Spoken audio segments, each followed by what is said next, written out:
Hey, what's up, Mama? What's ICP? ICP?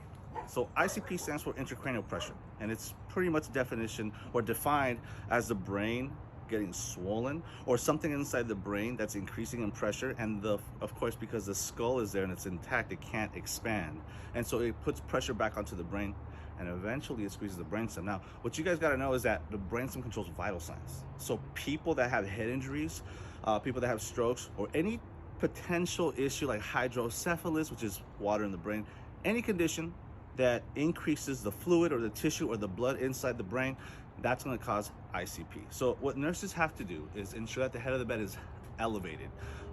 It's simply because you want to reduce the pressure, and by elevating the head you promote venous return and the fluid doesn't stay stuck in the brain. So you're not going to put these patients in a supine position, you're not going to keep them flat, you're going to elevate their head.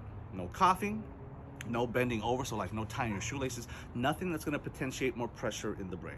And by the way, you guys have always heard that, oh, if somebody has a head injury or if someone hits their head, you shouldn't let them fall asleep. The reason for that is because ICP has three main signs and symptoms. Cushing's triad is what it's called, and it's going to be of course ultra level of consciousness, but aside from that, it's these three basic symptoms: bradycardia, heart rate drops; bradypnea, respiratory drops or respirations drop; and a widened pulse pressure. Those three are called Cushing's triad or Cushing's response. And those are the main signs and symptoms. Now, it doesn't mean that there's no other symptoms. It just means those are the main ones that are unique to ICP.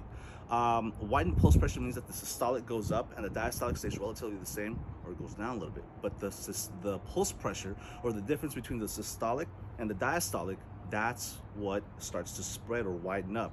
And keep in mind that these vital signs of the widening pulse pressure, it's not going to be just one blood pressure. You're going to look at trends. For instance, the patient comes in at 9 o'clock, head injury, BP is 120/80. Is that bad? No, it's pretty good, right?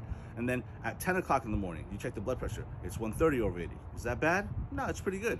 And then at 11 o'clock, it's 138/78. So what you're looking at is this trend of the systolic and diastolic getting further and further apart. That's a widening pulse pressure, and it indicates potential ICP. Some of the other things that we can do to manage ICP is to give medications like mannitol or steroids that decrease the inflammation of the head. And you also want to potentially do a surgical procedure where they remove a segment of the skull to relieve the pressure, or they burrow holes in the head as well. And in essence,